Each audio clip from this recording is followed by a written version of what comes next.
Hello, ladies and gentlemen, and welcome back to another video. So, while the Senate races I talked about yesterday and the House races I will likely talk about tomorrow are important for determining the control of the federal government and how Trump can implement his agenda over the 2 years after the midterm elections, you still have much more at stake than just the federal government. During midterms, you have 36 out of 50 governorships up, most state legislative seats up, and the ability for each parties to make or break trifectas across the country, which can determine how each state is governed. A state like Florida ended up shifting to Trump by nearly 11%. Almost solely because Republicans were able to establish a trifecta or keep, but a little bit of a stronger trifecta in 2018 and utilize that power to terraform the state. Part of the only reason why Georgia hasn't already become a solid blue state, and why I think there's actually a chance that Georgia could remain a swing state in the long term due to these rural and inner city Atlanta trends, are because of Brian Kemp's leadership as governor of Georgia. So these trifectas, and these controls of states can be incredibly important to how states are run. Um, and I've gotten an antivirus ad. Thank you for that. Um, my antivirus has expired. Wow. At the same time, you have states like Colorado, which have had Democrat trifectas, which has changed their policies a lot and made it into a pretty solidly blue state, where even in a red wave nationwide, it was Democrat by over 10%. You had quite a few of these counties shift towards the left, especially some stunning examples being El Paso County and Mesa County, some of the biggest Republican vote netters in the entire state. But today we're going to be going over all 36 gubernatorial elections that are up in 2026 and the two up in 2025, discussing how I think the results will go, which candidates might run, and who can win. Hopefully, this can be a little bit of a shorter video. Um, because last time my gubernatorial prediction went on for quite a while. And if you guys want to see stuff about the state legislative elections, drop a comment down below. Subscribe if you are new. We will be doing much more than the gubernatorial elections over the next few months. And we have quite a few big elections coming up. I know Wisconsin Supreme Court was the big election and the linchpin of a lot of what this channel is building up to, and that has passed. Even with a rather unfortunate result, still there's a lot to look forward to. Um, a lot of elections, especially foreign, coming up soon, but even some domestic elections that we will be covering when the time comes. But without any further ado, let's get into it. So these safe Republican states: Idaho, Wyoming, South Dakota, Nebraska. It seems like Dan Osborne actually is running for Senate. Um, I don't think that necessarily changes my Senate prediction too much, but it definitely squashes any Democrat hope of flipping this gubernatorial seat. Pete Ricketts nearly won by more than Trump. Actually, might have. And he also did end up carrying the second district in his run for governor, which is part of the reason why I thought that Don Bacon would lose.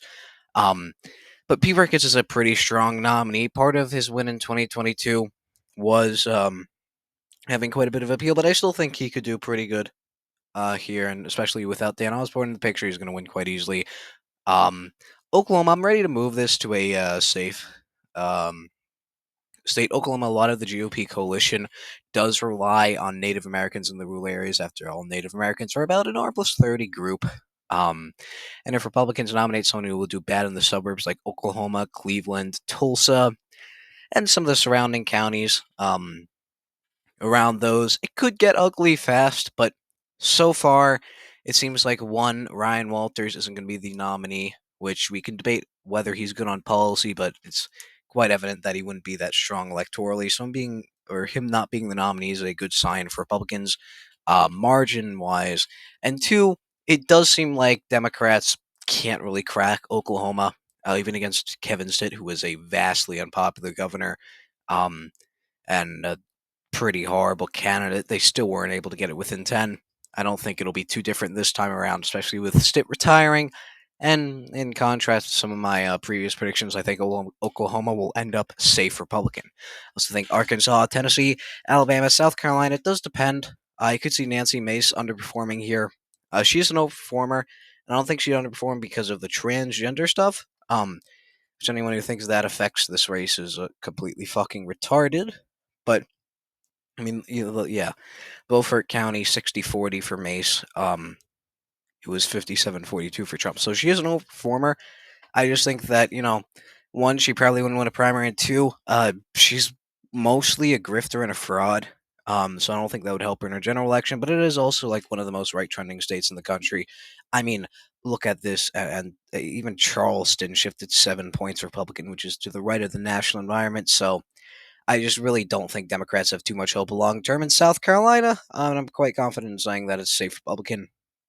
Um, Vermont and New Hampshire probably shouldn't be that competitive. These are the only two states that had gubernatorial elections in 2024 that will be up in 2026. Vermont, quite evident that this one isn't going to be too competitive. I don't even think there was one county that Phil Scott. Actually, I don't even think there was one county where Phil Scott got less than 60% of the vote. Um, and he won by 50 statewide. That still baffles me. But Vermont likes its moderate Republicans, and New Hampshire, especially with incumbency, with Democrats likely to not spend as much here, um, unless the wave is as big as 2018. Which, even in that, Sununu won re-election, though he didn't win by 10. I think it'll be pretty hard to knock off Kelly Ayotte. She's relatively well liked, moderate, and won this gubernatorial seat by quite a bit. I think she continues to have her appeal to the rural Republican area as well, keeping her appeal to suburban areas like Nashua and Manchester even into 2026. Um, I do think that Kansas is a safe Republican flip. Kansas is a pretty heavily Trump state, and Laura Kelly won mostly out of circumstance. 2018, she was running to succeed a pretty corrupt and universally disliked Governor Sam Brownback. She was also running against a terrible, electorally speaking, Republican nominee, Chris Kobach. To put that in perspective, in 2022, Republicans won all but one statewide race in Kansas, and all but I think two um, were pretty lopsided for Republicans. There might be one more. I think we knocked off an incumbent by like 10, but the ones that were competitive were obviously the gubernatorial seat where Republicans lost. Um, actually, interesting. You'll recognize a familiar name as a freshman member of the Kansas delegation if you know who ran against Laura Kelly. But the other one that was competitive was Chris Kobach. It seems like in 2018, Laura Kelly winning was a fluke. In 2022 was an incumbency wave. Plus, she was relatively moderate and well liked. I do think that potentially a Democrat could do better than expected based off her legacy, but Kansas really hasn't indicated that it's shifting Democrat by too much. The suburbs, potentially Democrats could get a little bit more out of here, especially in an off year, but it just seems like, especially for presidential years, the rural areas won't budge for Republicans. Which potentially in a midterm they could budge more, but I just don't think Democrats can get someone like Laura Kelly. And if you're adhering to the Democratic coalition of 2020 and 2024, this state isn't going to be competitive whatsoever. I also think that Florida and Texas will be safe Republican. One, both of these states were safe Republican. In case you don't know, I use 1-5-10 margins rather than 1-5-15, which means that Florida R plus 13 was safe Republican, Texas R plus 14 was safe Republican.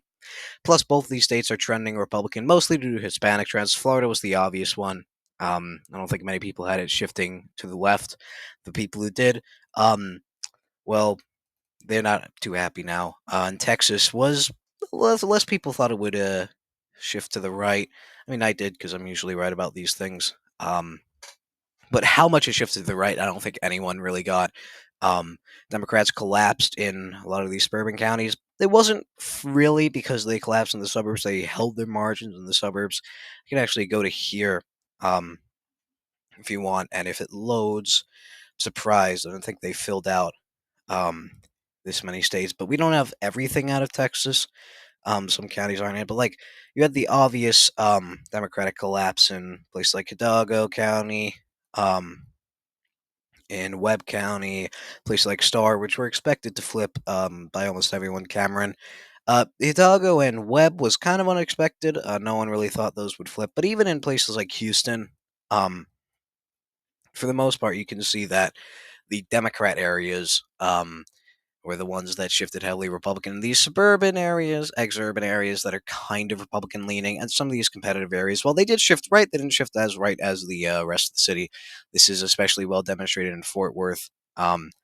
Fort Worth, you see these outer Republican suburban precincts really didn't shift that Republican. In fact, some of them shifted Democrat, but the city of Fort Worth itself shifted heavily Republican. That's part of the reason why, if you go here, Dallas shifted much more than Fort Worth or Tarrant County because Fort Worth makes up a lower proportion of the county.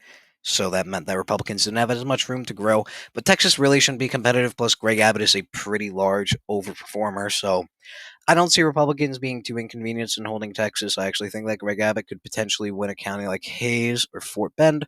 Probably loses a bit in the Rio Grande Valley. I doubt he holds counties like Willacy, Hidalgo, and Webb. But potentially he could do better in the suburbs. At least he probably holds Trump's margins in the suburbs. And Democrats really aren't built for a midterm coalition in Texas, especially since a lot of their ability to win Texas, which not to say that there's too much of that, but their ability to make it close is based on black voters who are low propensity. Plus, you know, population trends in Texas are very unfavorable for Democrats, and if they don't improve among the Latino vote, the fact that Democrats are moving out of the state every day is going to sink their campaigns for Texas. And Florida, I mean, duh. I don't think I have to explain Florida. Is going to be a very tough win for Democrats in the long term, especially when you're losing among Hispanics in Miami, Broward, and Palm Beach. Once Palm Beach flips, like it did for governor in 2022, there's no path for Democrats whatsoever to make the state close. So I think it's going to be pretty obviously safe Republican. Um, and I actually would say that's it for the safe Republican states for now. Safe Democrat, Oregon. There's the potential for this to be competitive early on. Oregon really doesn't like its governors. But for some reason, it seems like they've found a governor that they like. She has a relatively popular approval rating, even though she did face a pretty tough challenge against Christine Drazin in 2022. I do think she'll hold on and hold on quite easily this time. Oregon really isn't trending that Republican. The rural areas aren't budging. The Democratic margins in here, even though they're not winning these rural areas, they're keeping the margins for Republicans down enough, and they're really not shifting that Republican in suburbs. They're shifting slightly Republican, but not nearly enough to overwhelm counties like Multnomah and Washington and Lane. So I think Oregon stays Democrat in the near future and probably isn't competitive on the gubernatorial level. Same thing with California. I know there's a poll that said 48% of Californians would consider voting for a Republican for governor. Um, think of it this way: Democrats, their floor, if they run Adolf Hitler in California, is 52% of the vote. Well, I definitely could see it shifting more Republican. And if Republicans put up a good nominee like Dale, I could definitely see it being closer than the 2024 margin and Republicans potentially winning a county like Orange, San Benito, maybe. San Luis Obispo was actually much closer than I previously knew. It was like a 3 point margin. In 2024. So potentially they could win those counties and do better in the Los Angeles area, especially the suburban areas of Los Angeles.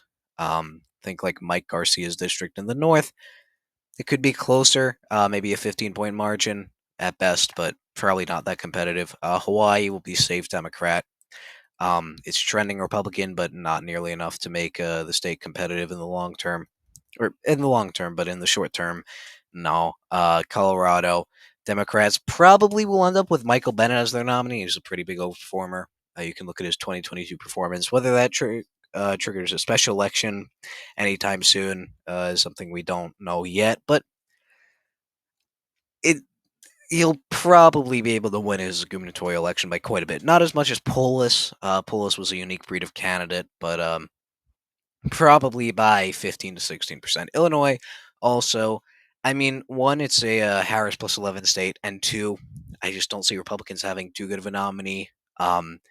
The mayor of Aurora, which I think is in DuPage, maybe Kendall, Richard Irvin, I think is his name, actually lost re-election in the spring general on April 1st, which is a low turnout election, but that more importantly eliminates a pretty strong candidate for Republicans. I don't know who they run. They could run Darren Bailey again, but he's not the best candidate. Plus, he actually did worse in the state than Trump. Um, His pretty good performance was probably a warning that the state would be closer than expected for Kamala Harris. But I don't see it being too competitive. I think JB Pritzker, well, he doesn't win by 20, he wins by over 10. Maryland isn't that competitive, neither is Massachusetts. Rhode Island and Connecticut could potentially be more competitive in the near future, especially Rhode Island, since it has been shifting pretty Republican. Though I will say, 2020 it shifted Democrat, but I do think trends among Catholics in the Northeast could make a state like Connecticut or Rhode Island, if not swing state, probably not a swing state anytime soon, but at least somewhat competitive.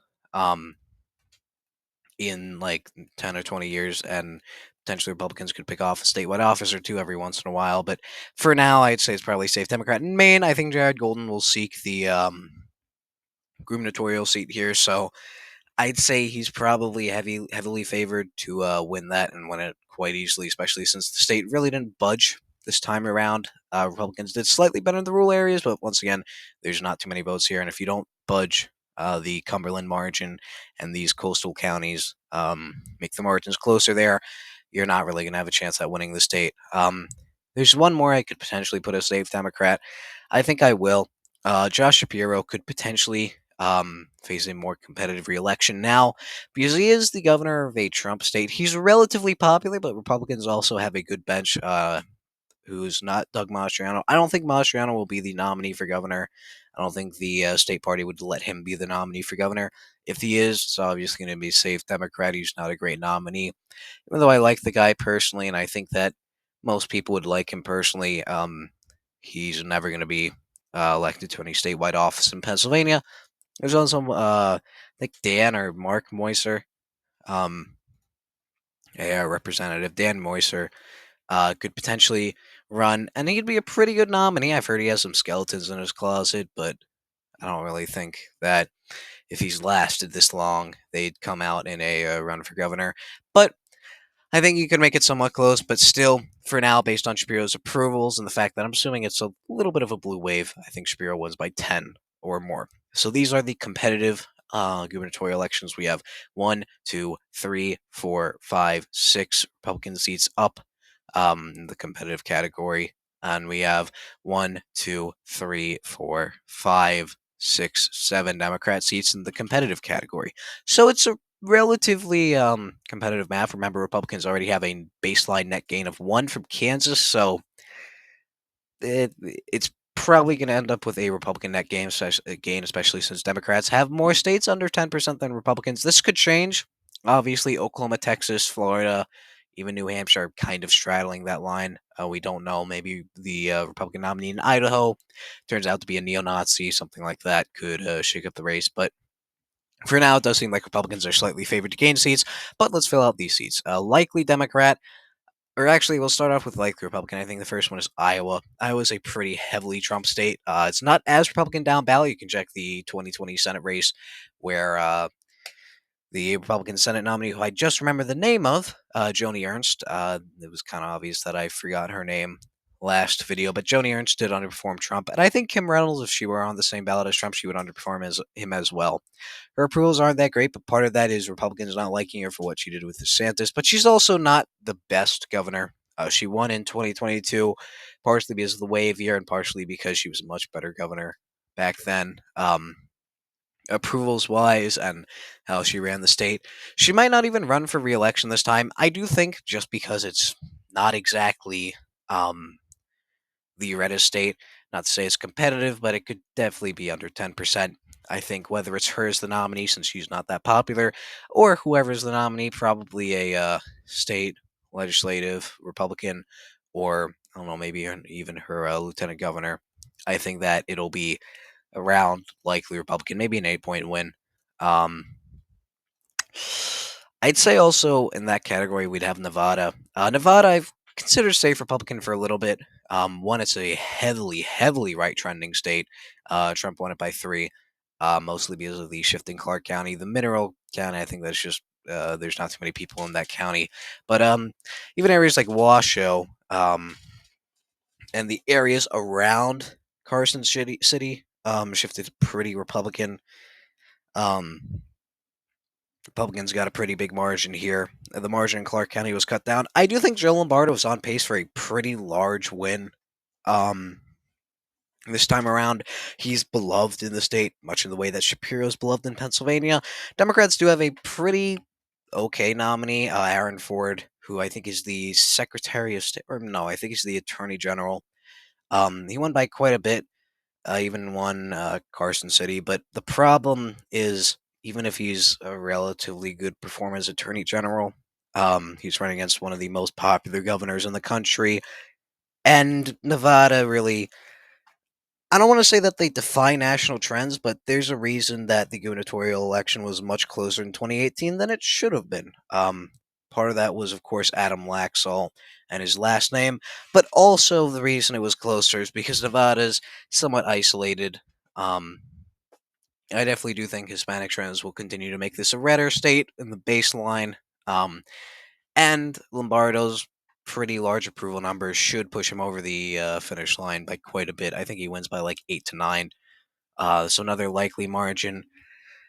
And I mean, Alaska, we kind of don't know. It is a pretty heavily Trump state, which I think a lot of people refuse to accept. The state was considered somewhat competitive for a long time. Even in 2020, we were talking about potentially the Senate race flipping, which we discussed last time. Well, that probably isn't going to happen again. But the problem is Republicans have a pretty good bench. Pretty good bench. I can't fucking speak. Pretty good bench. Nancy Dahlstrom obviously seems like the front runner after a run for House, which was mostly to gain publicity. That's weird though, since we knew that she was getting into the race probably without a hope of winning. Um, and the seat actually ended up flipping Republican, and it looks like she'll probably, or not probably, perhaps face a rematch with Mary Peltola. I think Peltola definitely would have slight chance at this race, especially if the environment gets terrible. The problem is it's Alaska. I just, even though she did good, this was as an incumbent. And it's a pretty heavily Republican state. Though it's definitely a weird state politically. Um, Democrats have control of both houses of the state legislature, even though Republicans have a majority of the seats. That doesn't make sense. Hmm. Also did vote against removing ranked choice voting, but it also voted down the incumbent, who was really the only one who benefited from ranked choice voting. So that's something to keep in mind. But I do think Alaska Democrats are usually overestimated, even if this is a low likely margin. One, there's a chance that Mary Peltola doesn't even end up running for governor, Lucy McBath. But two, I think even if she does, she's not the best candidate. I don't think the wave is going to get blue enough that she would have a chance at winning Alaska governor. Like 5% chance she does, but she probably doesn't end up winning it. And as for likely Democrat, we start off probably with New Mexico. New Mexico isn't the most right trending state. It is somewhat Hispanic, and Republicans are doing okay in voter registration, though that's obviously not everything. Um, you know, Voter registration can be misleading. Democrats actually took a lead in Nevada. Um, they have the lead in voter registration by two two voters. Ladies and gentlemen, your vote matters. But New Mexico voter registration is really the only thing that's a good indicator for Republicans. The suburban counties margins are barely budging, and the problem is Republicans are doing okay in the rest of the counties. McKinley, San Miguel, Taos, I don't even know how to pronounce that. Those are somewhat large counties, but other than that, there's really not that many large counties. They're shifting Republican, so you do have to break through in Bernalillo and Santa Fe if you want to win the state, or run it up in places like Sandoval, Cibola, Socorro, Valencia. And the Republican coalition at this point really can't do that. Republicans have to improve a lot with Hispanics and hope that that translates to Albuquerque and Santa Fe if they want a chance at winning the state. I think for now, especially when Deb Haaland, who seems like a pretty good candidate, is the heavy favorite to win the Democratic nomination, I don't think she'll have too much trouble winning the state in Mexico. In Minnesota as well, you have a relatively popular incumbent in Tim Walz. He probably saved Harris from potentially even losing the state, but probably only winning the state by 2 or 1. Um, if Kamala Harris had picked someone else as her vice presidential nominee. But at some point, the state is going to be hard for Republicans to win. I will say these margins in the suburbs are probably inflated because of Tim Walz, and even you could make an argument the southern areas of the state would have shifted more Republican without him on the ticket. But you do have to do significantly better in places like Hennepin and Ramsey and the suburban counties around there if you want a path to winning Minnesota whatsoever. For now, the rural areas eventually perhaps could get Republican enough that you can win the state with a 70-28 margin in Hennepin County, though that's the far future from now. Um, Though I could see a future in which it's Pennsylvania, like in the rural areas where places like Redwood, Murray, Pipestone, Jackson aren't the only counties Republicans are breaking 70%, and the whole rural areas are Republicans breaking 70%. The good evidence for that, I'd say, actually isn't the presidential election, is here. The vast majority of these light red counties voted for Amy Klobuchar in 2018 and 2012, and they've even flipped to Royce White, who was a terrible nominee and potentially could be running for governor, but I don't think he does. So these rural areas are getting redder, but I do think Tim Walz would do better in these suburban areas, and I do think it would be a tough Republican win. I think that you could potentially see it get under 5, but not too much more from there. And another likely Democrat state, probably Virginia. Um, this is definitely going to be a very hard hold for Republicans, especially in a Kamala Harris +6 state. You also have the problem of the suburban counties shifting quite Democrat. You could potentially see some backlash to Trump in Nova. Not really any Trump voters flipping to Harris. Most of that uh, coverage from the media about like, oh, the suburbanites who work for the government in DC voted for Trump, flipping to Democrats or complaining about him, or like the Hispanic who votes for Trump, but his wife is deported because she's an illegal. That's like manufactured by the media and bullshit. But there are quite a few people who would be less inclined to turn out for a gubernatorial election or like a state legislative election who would just to protest Trump. Plus, Winston Sears, the now presumptive, to some extent, Republican nominee, um, Abigail Spanberger has won the Democratic nomination already. No one filed against her, but Sears is going to have some nominal opposition um, against her. It's just she's not the best nominee. She might potentially do a little bit better in places like Hampton Roads and some precincts of Nova compared to Trump. But I just don't think she'll get out the rule base. Like, if the rule base wasn't inclined to vote for Hunk Al, like Lee County, 86-14 for Trump, 76-24 for Kane. Buchanan, same margin for basically both races. Russell, 84-16, 75-25. Like, they're probably not going to get out to vote for Winsome Sears, and it might not even be a racism issue. It's just that she's not a good nominee that Republicans are putting up. And I don't think any gains she makes among suburbanites and reluctant Harris voters will match any of the losses she has among Trump voters. And the dependents who swung for him who might swing against her. I think she loses by 8 to 9%. At this point, though, honestly, it could even get worse. If the environment continues to get better for Democrats. So these are the states I think are going to be under 5%. There's a few states, I'd say at this point, 3 that are straddling that line between lean and likely. But for now, I'll leave them off. Just for the check in for the lean states, we have 1, 2 with Republican incumbents and 1, 2, 3, 4, 5 with Democratic incumbents. Kansas and Virginia cancel each other out. So it does look like Republicans could potentially be slated to make gains. And with Ohio being lean Republican, yeah, it's going to be pretty hard for Democrats to make gains. Vivek Ramaswamy isn't the best nominee. I definitely do think he'll underperform in areas like Mahoning and Trumbull compared to Trump. He's not really a populist. He's whatever the fuck. I don't even know what Vivek Ramaswamy is anymore. Politically, you can't really contain him to something as feeble-minded as the political compass. He did mess up a bit talking about the H-1B visas, though I think that's a joke by now, and most Trump voters have moved on. I think potentially Democrats could put up someone against him, who could put up a fight. I don't know exactly who. I suppose someone like Sherrod Brown, potentially, or Tim Ryan could make it somewhat close. That's why I have it as a lean margin for Ramaswamy, the presumptive Republican nominee. I expect everyone who's challenging him to drop out. But potentially, for now, it looks like Amy Acton is going to be the Democratic nominee. Eh,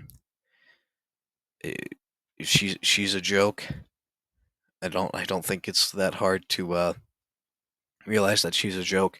But I think Ramaswamy could potentially underperform in the rural areas, not nearly as much as someone like Bernie Moreno. I do think he does better than Bernie Moreno, and I think that any Democrat put up against him won't have the same appeal as an incumbent. Sherrod Brown incumbency is a big advantage in Ohio. A lot of these rural areas were much less Republican because Sherrod Brown was the incumbent. I do think at the end of the day, though, the suburban margins for Republicans in these ancestrally suburban counties and the rural margins for Republicans will hold. If Bernie Moreno was able to win Mahoning, Delaware, and Wood, I don't think Ramaswamy would lose all three of them, which really is the only Democratic path to winning Ohio. So I think he wins by 4 to 5%. And out of Georgia, Democrats really don't have a nominee for Georgia governor. They did have one potential nominee who was the reason I think last time I put it as tilt Republican, Lucy McBath. Yeah, Lucy McBath over here in District 6. It's not exactly the most suburban or competitive district, but she used to be in a competitive district and she's a pretty strong performer. I could see her potentially getting out the black vote, um, especially since she herself is black. And doing okay among suburbanites. That she could ride a national wave to a potential win, but she has dropped out. Or she only formed an exploratory committee, but she will not be running for governor. And I think that probably, at least, puts a significant wrench in Democrats' hopes for winning the governorship. I think this is definitely on the lower side compared to Ohio. I think it's about in line with the 2024 margin, maybe slightly less, 1.5%. Um, I definitely see areas like the southern suburbs of Atlanta, maybe even some of the northern areas of Atlanta, shifting a little bit Democrat. But the problem is, I don't think black turnout will be nearly on par in these three central counties of Clayton, Fulton, and DeKalb, especially the Atlanta area. And I think the rural areas will be Republican enough, especially the south of the state votes enough like a monolith um, to give Republicans a pretty big edge in Georgia governor, unless Democrats can significantly narrow these suburban margins, not just in places like Forsyth, or not Forsyth, Fayette, Spalding, and these southern counties like Paulding, but you do also have to narrow the margins in places like Cherokee, Forsyth, Hull, these areas around Athens. If you want a fighting chance of winning Georgia, these are just too big margins for Democrats to practically concede to Republicans, and I just don't think that they can narrow that enough, especially in a midterm where African American turnout will be lower. I don't know why I said African American. I'm becoming woke. So that is now every Republican incumbent is winning re-election and every Republican seat besides for Virginia is holding, Kansas is holding for the Democrats, which means that Republicans are going to be pretty much on the offensive for these remaining states. So I don't think any states are lean Republican anymore. And Wisconsin was one of the states I was talking about where I think it's probably borderline likely. Wisconsin actually is a Trump state, but you do have a popular Democratic governor in Tony Evers.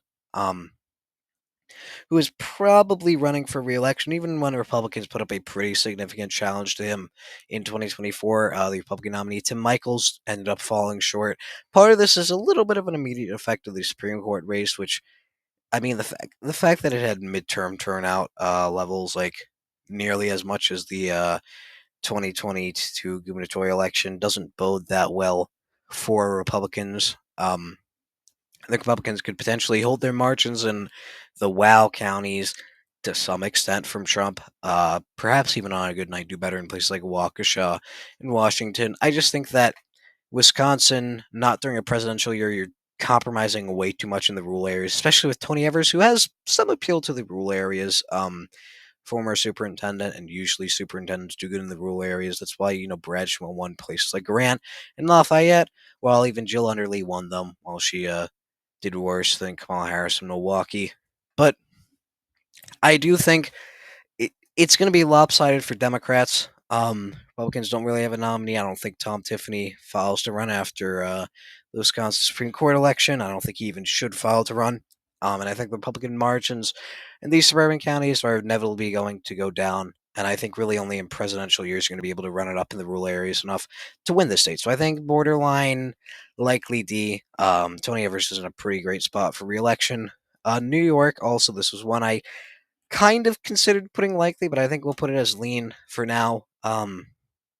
Mike Lawler, the jury is still out on whether he runs. I don't think he does at this point. I'm starting to think that he's going to run for reelection in his House seat.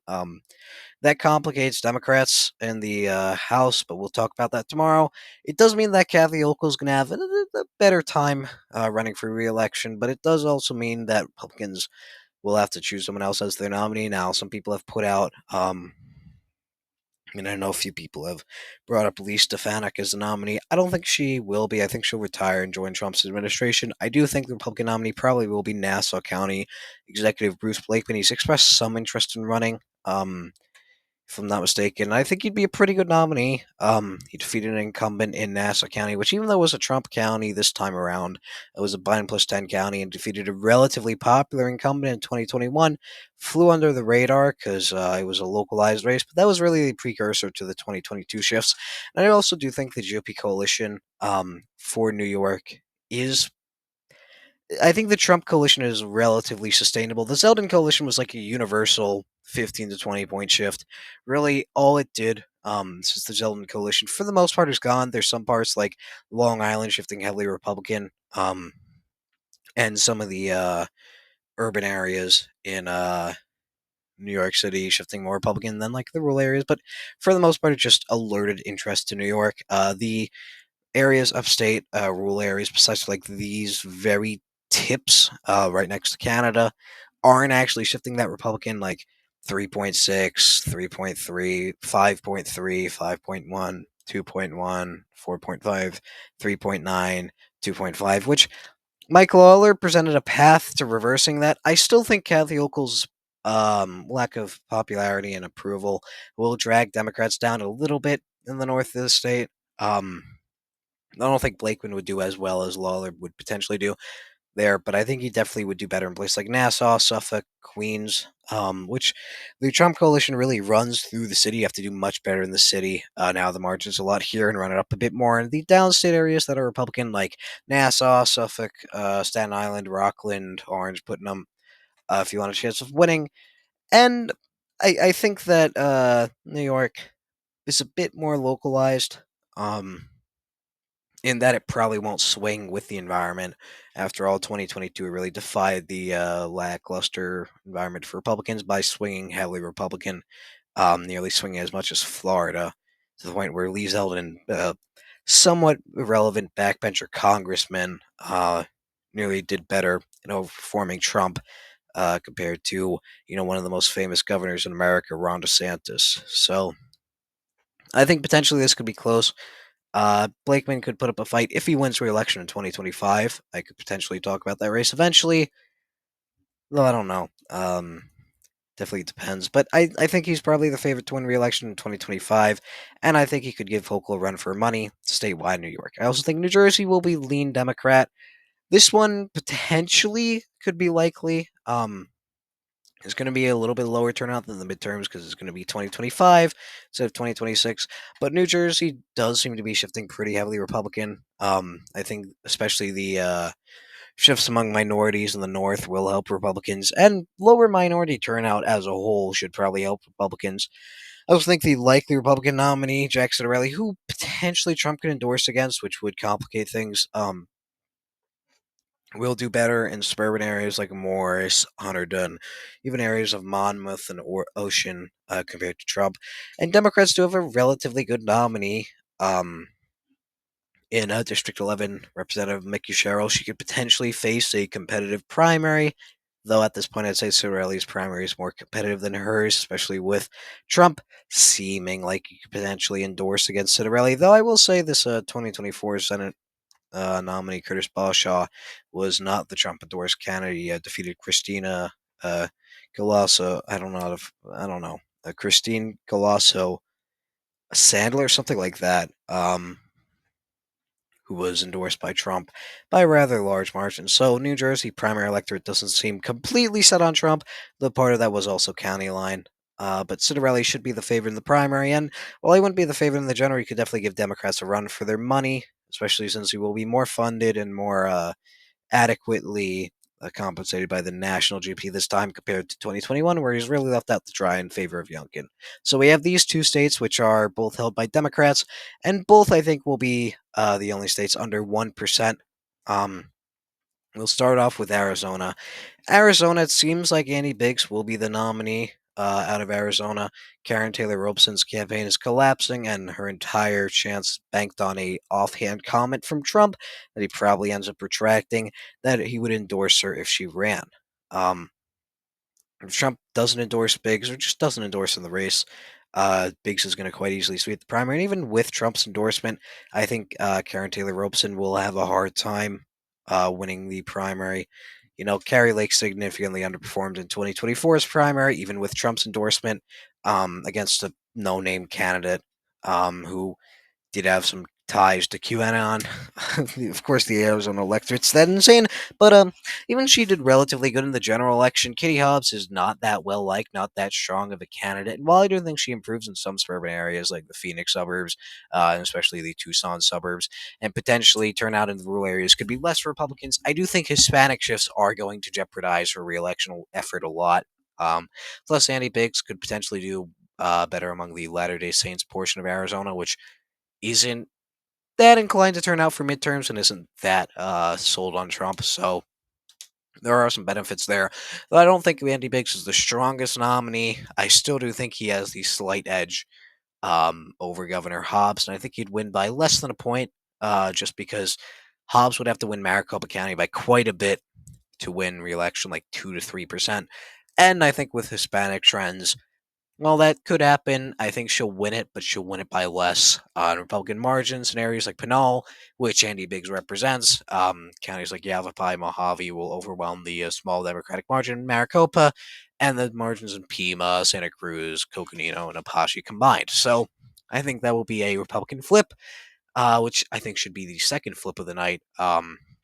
And Michigan, I think, will also flip Republican. On paper, the state seems somewhat good for Republicans, but not the type where it would flip in midterm. And I also do have the Senate race going Democrat, in case you haven't watched that video. So you might be wondering why I have it going to Republicans in a flip, especially with Gretchen Whitmer not being the most unpopular governor. After all, her popularity is like 55% or rating of popularity. But the problem for Democrats, you have an independent running. The mayor of Detroit, Mike Duggan, is running as an independent. Potentially could drop out, which would complicate the race a lot for Republicans and make the path a lot harder. But he is polling much better than the average independent who runs for a race like this, like Eric Adams. I'm still shocked I haven't made a video on that yet. I mean, the news dropped today, but I don't know. New York news. It's fun. New York. But I think he definitely has more of a chance and would be more inclined to stay in. And while he would take from both parties, this idea that he'll only take from one party is pretty insane. I do think, on the average, he'll take from Democrats, especially since the Democratic path to winning Michigan comes almost solely from Wayne County and winning places like Washington and Oakland by as much as possible. And if he takes a lot from Wayne County, even if Republicans do worse in places like Saginaw, Muskegon, and these rural areas, turnout wise, and margin wise, I still think it'll be enough for Republicans to narrowly win the state. We don't exactly have a nominee for now. But Michigan does seem to be right trending enough that, with the help of Duggan being on the ballot, Republicans putting up a good nominee, it will be a Republican flip. So Republicans end up netting two gubernatorial seats, actually quite similar to 2022. Kansas, Arizona, and Michigan are Republican flips, while Georgia is a Democrat, or not Georgia. Why did I read Virginia as Georgia? And they both ended in A. But Virginia is a Democrat flip. Um, the Democrats definitely could end up netting seats if they win Michigan, Arizona, and flip a state like Georgia, Ohio, Nevada, or Alaska. And Republicans could net more if they win states like Wisconsin, New York, New Jersey, Virginia, Minnesota, and New Mexico. If the environment seems to be worse for Democrats, Republicans can pick up a lot of states, Wisconsin, New York, New Jersey for now, but even states like Pennsylvania, Maine, and Oregon could shift onto the board with the right Republican candidates. So, anyways, thank you for watching. Subscribe if you're new. We will be covering the House elections tomorrow. Happy Friday. Share with your friends. Comment down below if you disagree with any of these races. Thank you for watching. This has been fun. Godspeed. Testers on out.